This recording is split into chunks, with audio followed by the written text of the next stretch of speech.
If you are in your 20s and you're trying to figure out why everyone is going on and on about the importance of health and how you should prioritize it because you will reap the benefits throughout the rest of your life if you start now, then this video is specifically for you because I delve into some of the things I wish I knew about prioritizing my health in my 20s. Do stay tuned.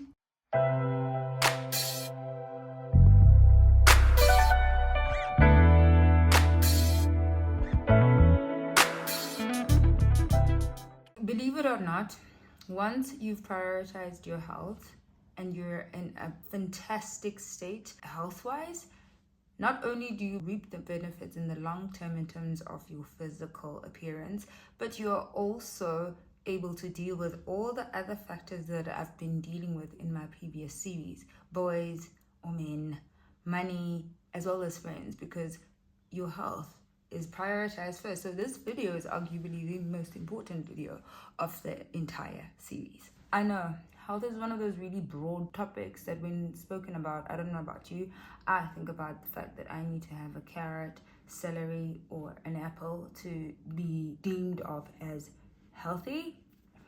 Well, no, that's not what health encompasses, because health is multifaceted. There are a lot of other health factors that you need to take into consideration when looking at your health holistically. Now, when I was 20, I remember that was the least of my problems. Those things were the least of my problems. In fact, I think boys were on top priority. Second was money and keeping up with the Kardashians. So health was, definitely the last point. I've accumulated some lessons learned about health, and I'm about to delve into top 6 of those lessons with you right now. The importance of really taking my mental health seriously. That would be the biggest lesson I wish I knew in my 20s, because back then all I knew about mental health was that it's associated with people who are going through a lot mentally, be it depression, be it bipolar or various kinds of mental health disorders. And I thought, okay, no, it only affects those people. Never once did I take a moment to think that it was important even for me. Stress is normal, but it should be taken equally as seriously as how you take your physical health, in that you should manage it. The moment your stress levels shoot up the roof and fluctuate up and down is when you start realizing that you will start feeling anxious, you will start feeling like your sleeping patterns are being affected, you will start feeling like you're not balanced emotionally, and that starts affecting your health physically. I'm talking primarily the gut. So you start in the long term accumulating a lot of chronic long-term diseases such as IBS, I would know. So in cases like that, I would suggest, and now that I know, that you try and manage your stress levels and your anxiety levels as best as you can early on. And that starts with going to therapy where you can afford therapy and counseling. Having someone to talk to as an outlet is very important, because otherwise you bottle all of this stuff in and you keep it in, and at the end of the day you're going to have an outburst that is violent because you've been keeping so much in. So the importance of talking about what it is that is stressing you and finding coping mechanisms is critical to your mental health. Therapy and counseling aren't just for crisis management. And so let's say something really tragic happens in your life, God forbid, and you need to consult a therapist or a counselor. It should be a constant thing that you incorporate into your daily life, just like you regularly need to go and check on your physical health with your doctor. You need to have counseling or therapy sessions that keep you in check right here, so that you keep your thoughts managed, you keep your stress levels managed, and you have a sounding board. I've also noticed that from going to therapy, because I've been going to therapy for the last 3 years now and working on myself, you're really able to get to know yourself and who you are. and find ways in which you can grow and develop yourself. It really awakens self-awareness to such an extent that you're quickly able to understand your triggers and how to manage those triggers. And that is crucial to knowing who you are and also being able to just manage your stress and your anxiety. Guys, normalize checking in on your mental health, checking in on yourself, and finding ways in which you can manage your stress levels. I cannot emphasize that enough. We are seeing a plague of young people committing suicide and taking their lives as a result of mental health. And let's normalize checking in with ourselves. Let's normalize finding a person or someone that we can confide in with what's stressing us, because life is precious, man. Life is precious and it's meant to be lived. Lesson number 2 for me that I learned in my 20s would be the importance of prioritizing sexual health.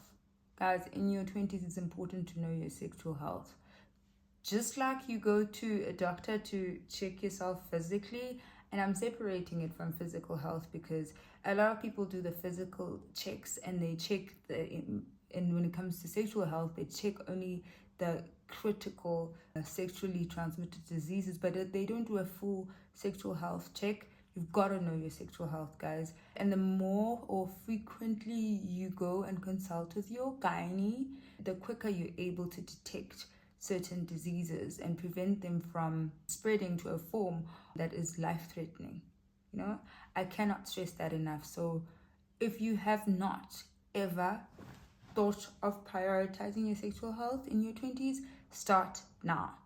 I learned in my 20s that consistency when it comes to fitness is more important than intensity. In my 20s, I doubt I actually really exercise, which is quite a transition from somebody who was very active in high school to becoming a complete bum in my 20s, especially early 20s. You don't have to work out for an hour and a half at the gym, especially if you can split that hour and a half into a week and go to the gym 3 times consistently. Consistency in working out or prioritizing your fitness will keep you more honest in terms of what it is you can and can't do. Consistency will show you progress faster than what you will when you go to the gym once a month, hoping to see results. And consistency means you don't prioritize it in certain seasons. You always want a summer body. You want a summer body throughout. So you constantly see people, whether if you go to the gym or you're a runner, you see them predominantly coming out in certain peak periods of the year and at home in certain periods of the year. That's not consistency. If you want to see results, and I'm not even talking about just the physical results, I'm even talking about the mental results, to test your mental capacity to see, are you able to finish what you started? Try being consistent and keep showing up for yourself. I think we often prioritize showing up for other people and less so for ourselves. Fitness is all about consistency. Once you get that right, everything else is the difference. I've seen it personally with myself. So find a certain type of sport or fitness regime that you enjoy, and then it doesn't have to be as painful. Nobody enjoys working out, by the way, but it doesn't have to be as painful as how it feels now. Also, walking. Just walk. Regularly, just walk. Take 20-minute walks. My next one is, yes, I hate to say it, a moment on the lips, a lifetime on the hips. 80-20, you are what you eat. It's true, ladies and gentlemen. It is true. It breaks my heart. Yeah? You are what you eat. If you practice eating well, and I'm not saying deprive yourself of certain foods, no, I'm saying reward yourself with certain foods, but prioritize eating greens. You will thank yourself when you get to my age, and I'm 36, and I would know that I'm not thanking myself right now, but at least I started. You know what I mean? I'm not thanking myself, but at least I started, and I thank myself for that. But I started in my 20s, my gut wouldn't be as messed up as what it is right now. Also, when it comes to what you consume.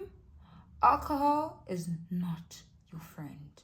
Believe it or not. I know you can guzzle jugs and jugs right now and still wake up and go to work and you're fine, but that thing has a ripple effect. Alcohol has a ripple effect on your health long term. So just watch your consumption there of alcohol.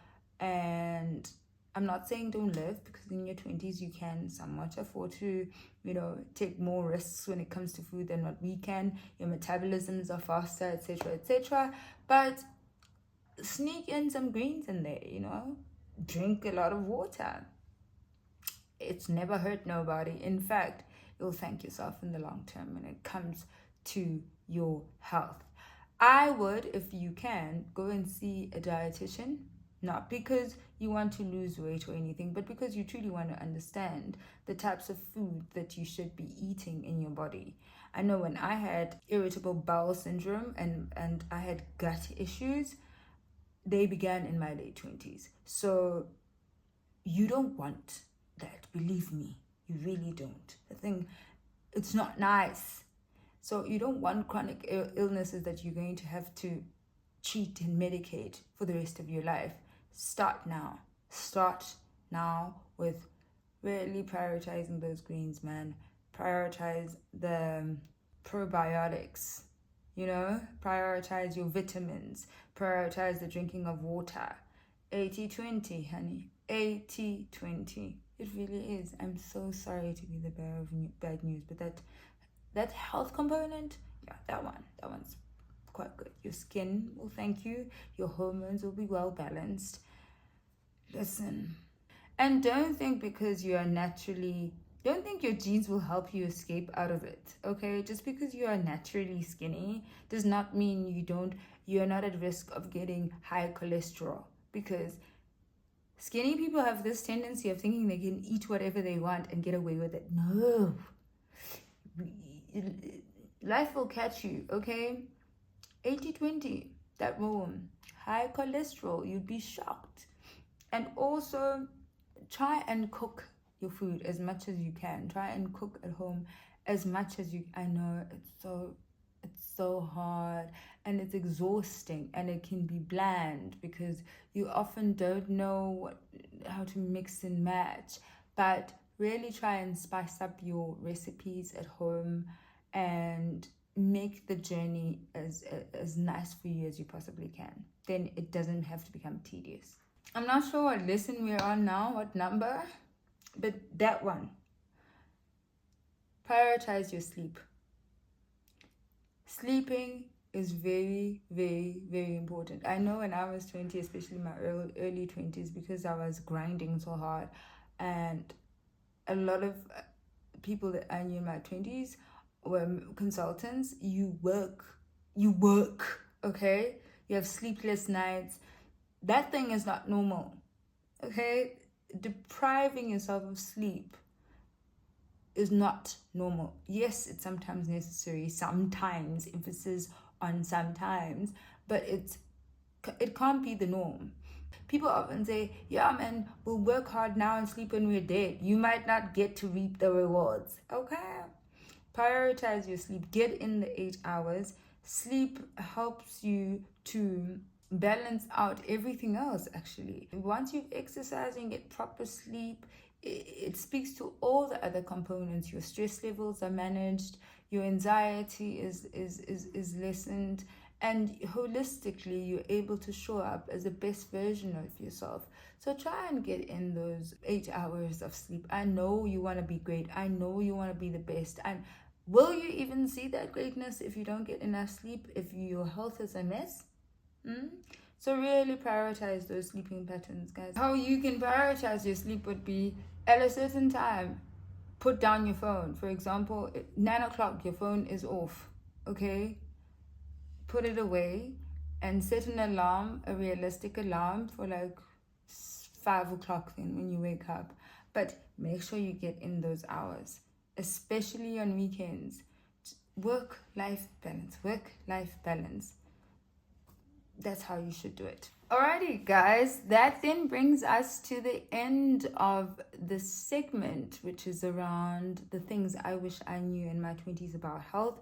I really hope that the tips that I've given you really help you, and I would really appreciate your feedback. Thank you so much for your support throughout this series that I've been doing. I am feeling the love, I am receiving the love, and remember to comment, like, and subscribe while I continue. I'll think about whether or not I continue. If you guys have any other ideas that you would want me to continue and talking about when it comes to the series, let me know, and in the comment section down below.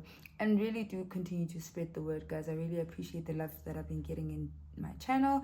And until next time, from yourself, Namhla, myself, to you, goodbye and God bless.